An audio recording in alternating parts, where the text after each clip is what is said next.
We're here again with the 13th and 14th books in the Circle of Three series. Number 13, And It Harm None, and number 14, The Challenge Box. Again, these are focused more so on the lives of the girls, rather than, or rather in, with some influence from their magic escapades. And these were definitely great. Let's go into them. First off, And It Harm None. Here we have a few different storylines going on. And this book really is one of the more suspenseful of the books. The main plot line involves at Crone's Circle, the bookstore, there's been some kind of robbery, a break-in and a robbery. And the girls suspect that Sasha may have something to do with it. Sasha's been acting kind of weird lately, not spending as much time with them.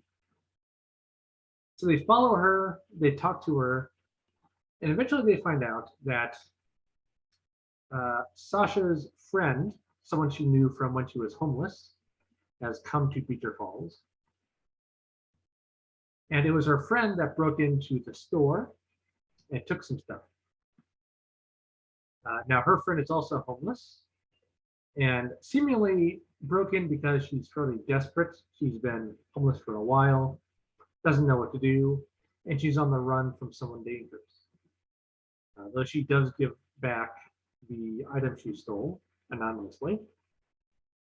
And Sasha convinces her friends, Kate, Cooper, and Annie, to help out her friend, Mallory. And so they start gathering a little bit of this and that, some extras from baking food and such to bring to Mallory. But it so happens that the person Mallory is running from catches up with her. And this guy is similar to, I think it was the third book, the one in which Cooper talks to the ghost. This guy is very dangerous, and even more dangerous, I think, than the one from that previous book. This guy's a real sociopath. So there's like a lot of suspense from that, a confrontation, a couple of confrontations about this. Eventually resolved in a happy way. Everything comes out all right, although not without some surprisingly aggressive and dangerous scenes in which some of the girls actually get physically hurt, and not just a little bit. This is like really going to the hospital amount of hurt. So quite interesting to see that amount of violence in this book, in this series. Sure, the previous books had some violence in them, but not quite to this level. So pretty, I want to say fun to read about, pretty engaging to read about. Alongside that plot line, there are a few others. Cooper's mother is still drinking, still keeping it together for her job, but still drinking in the evenings a bit too much. And Cooper goes to TJ's mother, her boyfriend TJ's mother, for some help because she's not sure how to talk to. TJ's mother seems very nice. And between them, they attempt to help Cooper's mother deal with her feelings of sadness and her problem drinking. Alongside this, Annie finally tells her aunt that she found out some information about her older sister. And was in the previous book. You'll listen for about 10 seconds in case you haven't read the previous book and you want to. So spoiler, I'll put my fingers down when the spoiler is done. Spoiler, Annie got in contact with her older sister, and they're planning to meet up during Mardi Gras. And spoiler.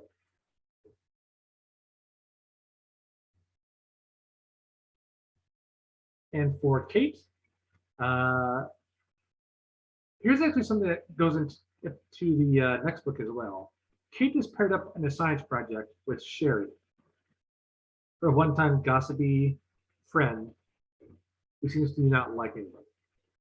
And Sherry, not maliciously, she wants to get a grade on this. They have a shared grade for this assignment. And they didn't pick their partners, their teacher did. But Sherry, through incompetence, completely ruins the experiment, which means because of how the class is set up, well, Sherry and Kate, who didn't do anything wrong, will probably end up getting S in the class. This leads Kate to lash out quite aggressively at Sherry in quite a vivid scene, and really highlighting how different Kate and Sherry are. In a way that I think in the first book wasn't really obvious. Kate definitely felt, or rather, Sherry definitely felt stuck up in the first book. But this presents her with kind of a sort of mental disconnect between, well, how did I put it? A kind of stuck up rich kid who doesn't really understand the concept of consequences, quite like another person might. So an interesting thing to add to her character this far into the series, although maybe there were some hints in that were a little bit more subtle that didn't get quite focused on.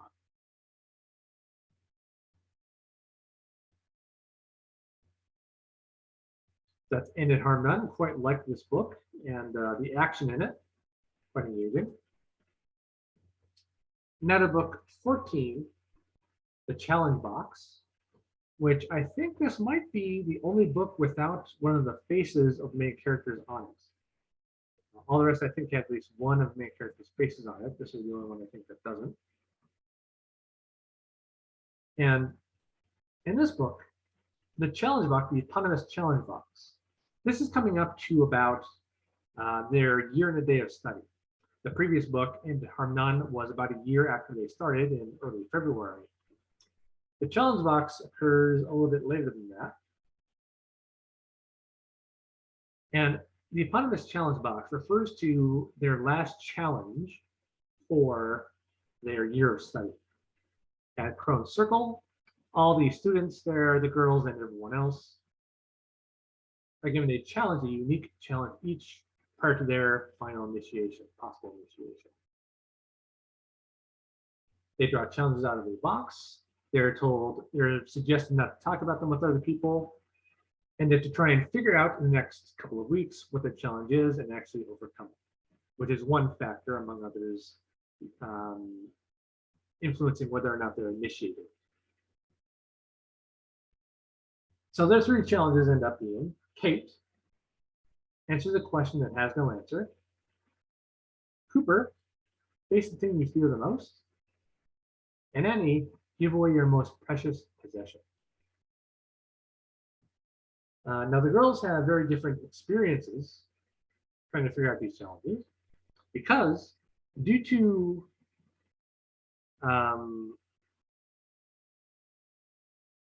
a number, or rather, actually due to some influence from Kate's mother, the science teacher from the previous book allows students who failed their assignment to do a makeup assignment. So Kate and Sherry are doing a makeup assignment. Now, Cooper and Annie and Kate were planning to go to Mardi Gras for a vacation. There's a week-long vacation. I assume this is the spring vacation, the spring break. Going to Mardi Gras and doing a little tour around New Orleans. Kate is told to stay home by her parents to work on her project because of her outburst from the previous book. Kate, sees she's upset, of course, but she understands why this is happening, and she's not mad at her parents. So Kate stays back. Cooper and Andy go to Mardi Gras in New Orleans. Kate and Sherry have a very interesting interaction in which they work on the project. Kate doing most of it, although that's because not because Sherry is loading off on her, but because she's just incompetent. And they work together with Sherry, asks some questions about Kate's involvement in Wicca in her little condescending way, looking down on her, saying how she's sad Kate isn't popular anymore and gave that up. Kate, however, instead of having outbursts, takes this calmly and realizes that no matter what Sherry is saying, Kate doesn't have to prove anything to Sherry. She knows who she is and takes all this in stride. And Sherry has an interesting, very small moment in this book in which, after one of these calm interactions, she leaves for the day. Kate noting she leaves very quietly, just saying bye. And I'm suspecting, although I didn't see this yet because I haven't read the last book, I'm suspicious that maybe this might indicate Sherry might become interested in Wicca for the last book. Possibly, we'll see. And maybe has some growth for Sherry, who really doesn't seem to have any growth throughout any of these books, actually. Kate also has to get permission from her parents to go through the initiation. Her father, of course, is reluctant for this. But he acquiesces on the condition Kate talk to the family priest, who was also the one to recommend Kate's therapist by name when her parents went to him for concerns. So Kate talks to this priest. They have a very interesting conversation concerning the nature of faith and belief and such. And through some of these experiences, Kate thinks she has found the answer to her question, her mystery, the answer to the question that has no answer. Which I'll leave the answers to these questions unsaid for the curious reader. That's Kate. Over in New Orleans, Cooper and Annie are there for Mardi Gras looking around. In part of this, they took a little tour around it, a little tour around the area of Marie Laveau's grave, who was a famous voodoo individual in New Orleans in the past. And Cooper and Annie are kind of drafted to help out make a grave flip willingly. And otherwise, Cooper also has some interactions with both a musician and with a play in New Orleans that she participates in. And through her experiences, she also believes she has found the answer to her question. Takes the thing you fear the most. Involving, appropriately enough, her artistic nature. And then there's Annie. Annie is there in New Orleans. This is actually the reason why they went to New Orleans, was because of Annie.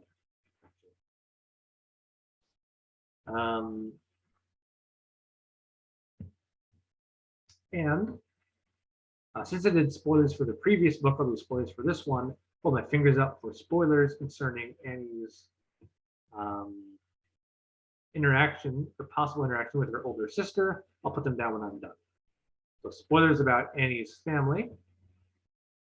Annie has found her older sister.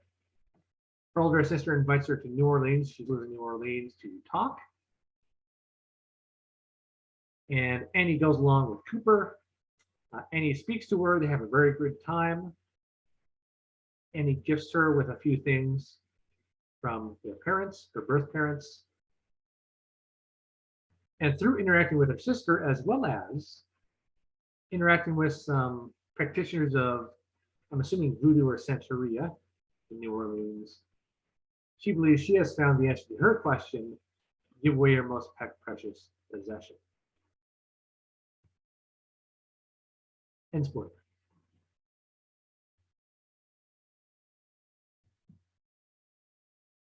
So the three girls think they have found their answers to the questions. Think so.